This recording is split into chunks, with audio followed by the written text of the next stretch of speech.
El camino a su presencia, John Elizabeth Beer, día 7. Dispuestos a obedecer la palabra de Dios.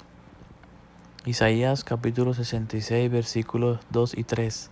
Dice: Con mis manos hice tanto el cielo como la tierra. Son míos, con todo lo que hay en ellos. Yo, el Señor, he hablado. Bendeciré a los que tienen un corazón humilde y arrepentido, a los que tiemblan ante mi palabra. Pero a los que escojan sus propios caminos y se deleiten en sus pecados detestables, no les aceptaré sus ofrendas. ¿Cuánto teme a Dios y cómo responde ante su autoridad? La Biblia dice que aquel que teme a Dios tiembla ante su palabra y en su presencia. Isaías capítulo 66, 2, Jeremías capítulo 5, verso 22. Se puede resumir este concepto en una declaración. Temer a Dios significa estar dispuestos a obedecerle, incluso cuando parezca más provechoso transigir o no obedecer su palabra. Nuestros corazones deben estar firmemente establecidos en el hecho de que Dios es bueno. El hombre que teme a Dios sabe esto, porque conoce el carácter de Dios. Por ello puede acercarse a Dios, incluso cuando otros podrían retroceder atemorizados. Las adversidades que Israel enfrentó expusieron lo que había dentro de sus corazones. Los hijos de Israel obedecían la palabra de Dios siempre y cuando experimentaran un provecho inmediato para sí mismos.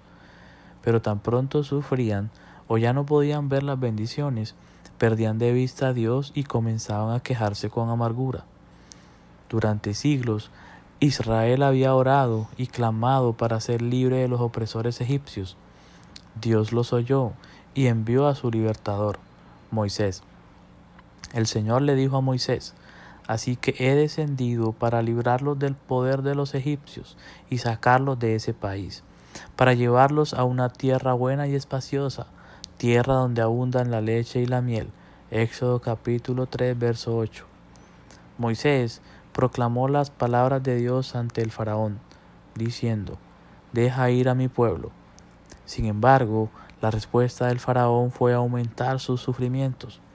Ya no se les proveería paja para la producción de su ya abrumante cuota de ladrillos.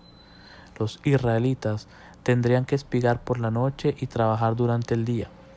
No disminuyó la cantidad total de ladrillos que se les demandaba, aunque ya no se les daba la paja. La palabra de liberación de Dios solo había aumentado sus sufrimientos. Se quejaron por el peso de esta opresión y le dijeron a Moisés: Déjanos en paz y no hables más con Faraón. Estás provocando que tengamos una vida peor. Cuando Dios finalmente los libró de Egipto, el corazón de Faraón se volvió a endurecer y siguió a los israelitas con toda la caballería y carros y todo su ejército. Cuando los hebreos se encontraron con los egipcios persiguiéndolos y a sus espaldas el mar Rojo, se volvieron a quejar. ¿No te dijimos que esto pasaría cuando aún estábamos en Egipto? Te dijimos: déjanos en paz, déjanos seguir siendo esclavos de los egipcios. Es mejor ser un esclavo en Egipto que un cadáver en el desierto. Éxodo capítulo 14, versículo 12. En esencia, estaban diciendo: ¿por qué deberíamos obedecer a Dios cuando solo hace que nuestras vidas sean más miserables? Estamos peor, no mejor. Se apresuraron a comparar su antiguo estilo de vida con su condición actual. Deseaban la comodidad por encima de la obediencia a la voluntad de Dios. Vaya, cuánto carecían del temor de Dios. No temblaban ante su palabra. Dios dividió el mar, y los hijos de Israel cruzaron en tierra seca y vieron a sus opresores quedar enterrados. Celebraron la bondad de Dios, danzaron y alabaron delante de Él. Estaban seguros de que no volverían a dudar de su bondad, pero no conocían sus propios corazones.